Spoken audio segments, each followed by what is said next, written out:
Last week, I promised you free routine charts, and here they are.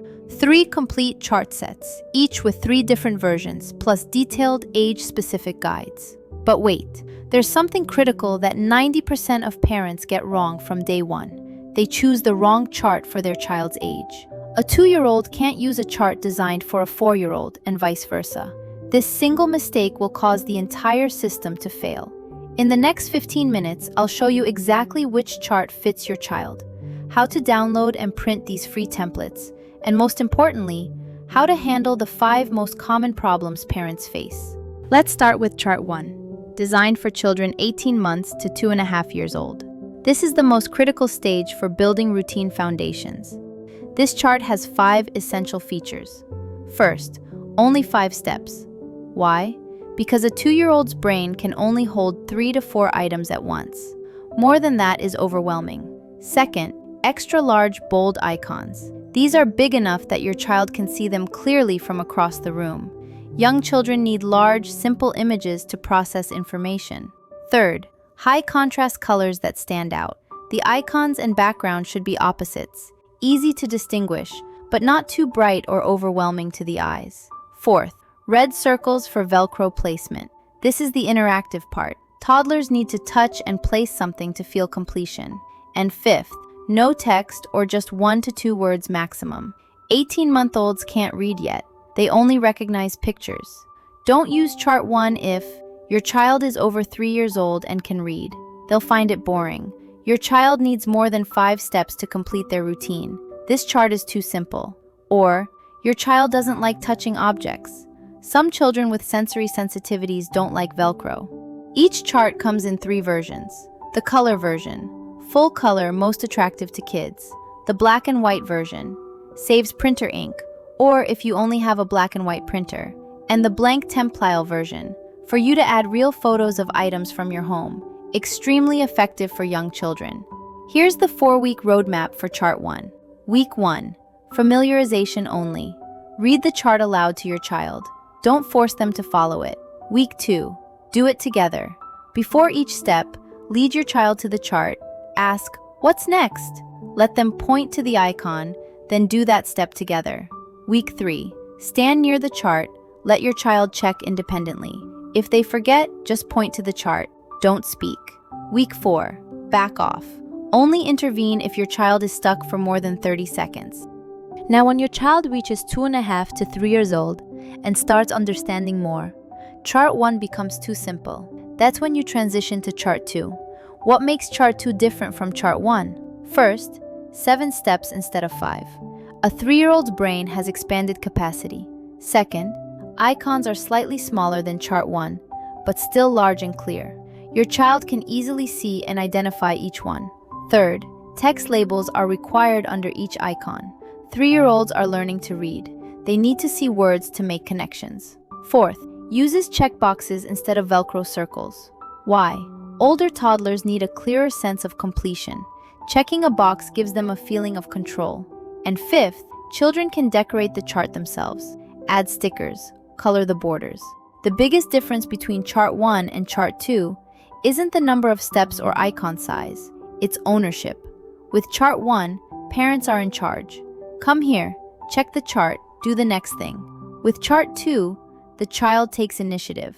Check what's next yourself, and they do it independently. 3 important tips for using Chart 2. Tip 1. Place the chart lower, at eye level when your child is sitting. 3 to 4-year-olds prefer to sit and review the chart rather than stand. Tip 2. Let your child choose stickers to mark completion. Use star stickers 1 week, heart stickers the next. This keeps the chart feeling fresh. Tip 3. Every 2 weeks, add 1 new step that your child suggests. What do you want to add to the chart? This creates ownership.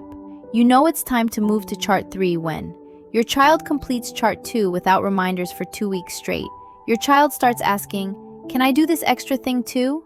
Or your child adds steps to the routine without being asked. Chart 3 is the final level, designed for 4 to 5-year-olds who are ready for true independence. Chart 3 is completely different. First, 9 to 10 detailed steps. For example, brush teeth now becomes brush teeth for 2 minutes, set timer. Second, It includes choices. Get dressed, check, do it myself, or check, ask for help. 4 to 5-year-olds need decision-making power. Third, it includes specific time estimates. Eat breakfast, 15 minutes. Not to pressure them, but to teach time management. Fourth, it has sub-checklists. For example, pack backpack, check water bottle, check snack, check books. This teaches checklist thinking. And fifth, text is smaller and more detailed. 5-year-olds read better now and can handle more information at once. Important warning, 80% of parents think their 3-year-old is ready for Chart 3 because my child is smarter than their peers.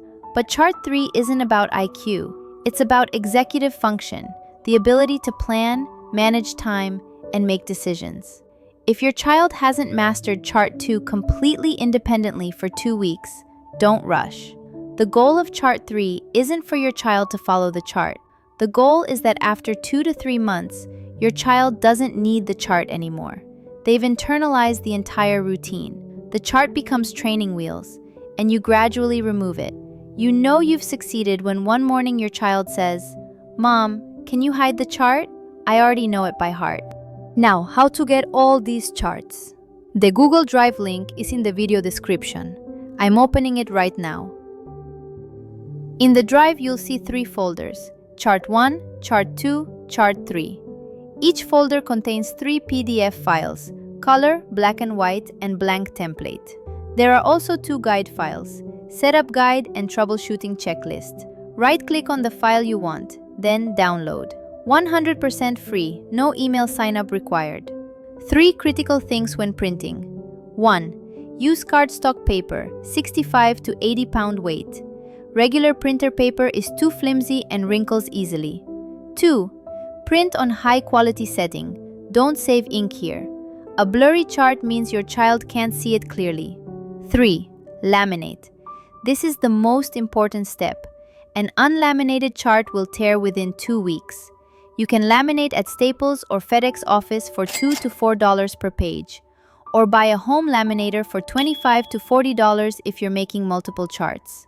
Total cost to print and laminate one complete chart, about $15 to $20 at a print shop, or under $5 if you print at home with self-adhesive laminating sheets from Amazon.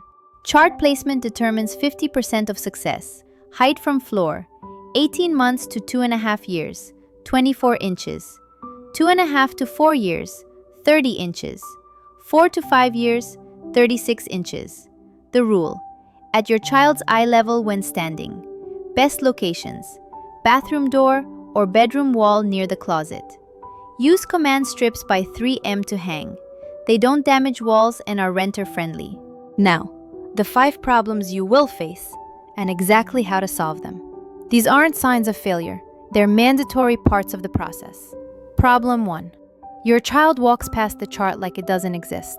Root cause: the chart appeared too suddenly. Your child doesn't understand what it is or why they should care. Solution: temporarily remove the morning chart. Create a practice chart with just 2 steps for something your child loves. For example, a snack time chart. Step 1. Wash hands. Step 2. Get snack.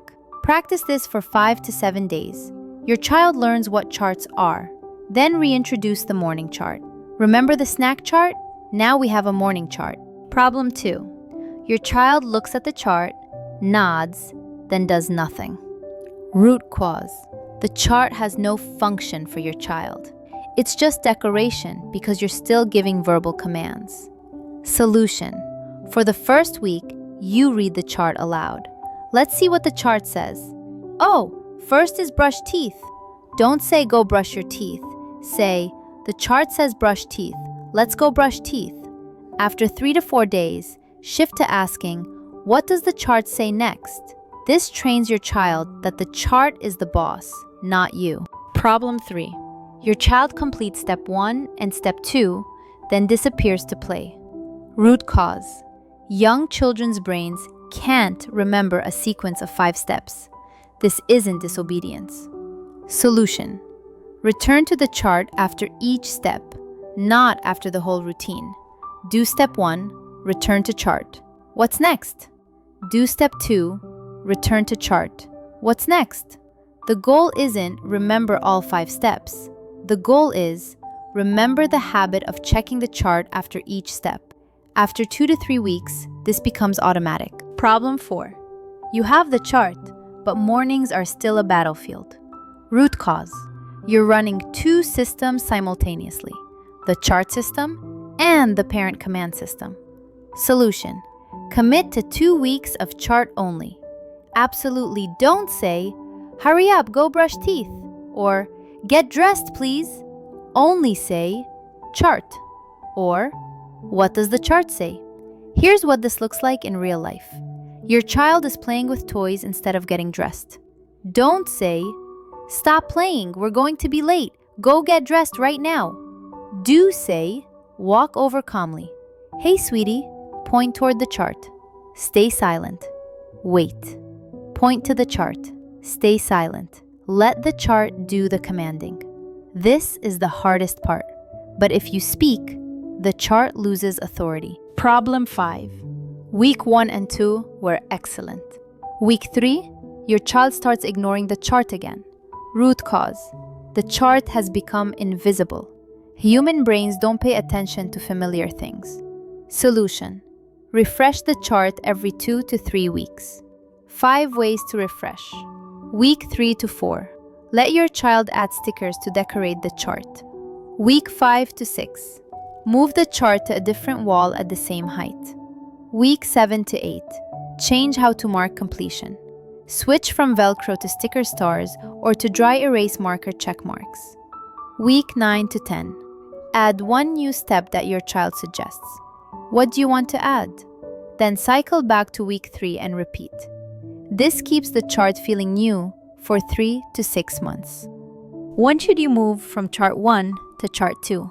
When your child completes chart 1 independently for 2 weeks without reminders. When your child starts reading simple words. Or when your child asks, can we add more things to my chart? Don't rush. Most children need 2 to 3 months on chart 1. When should you move from chart 2 to chart 3? When your child completes chart 2 for 2 weeks without any help. When your child demonstrates time awareness. How long until breakfast? Or when your child makes decisions independently. I'll wear the blue shirt today. Chart 3 requires executive function skills. These develop around age 4 to 5, not earlier. So to recap, 3 charts designed for 3 age groups. Download them free from the link in the description. Print on cardstock, laminate, and place at your child's eye level. Follow the 4-week introduction process, and when problems arise, use the solutions we just covered. Here's the truth. Week 1 will be harder than before the chart. Week 2, you'll want to give up. But week 3 is when the magic happens. Stick with it. 90% of failures come from quitting too soon. One more thing. If your child has special needs like autism, ADHD, or developmental differences, these charts absolutely still work. You'll just move through the weeks more slowly. The Start Here file in your download has detailed adaptations for this. Now I want to hear from you. In the comments below, tell me 2 things. First, how old is your child and which chart will you start with? And second, what routine are you struggling with most? Morning, bedtime, homework time, mealtime? I read every single comment, and your answers will help me create the videos you actually need. Download link is in the description. Good luck with your charts, and I'll see you in the next video.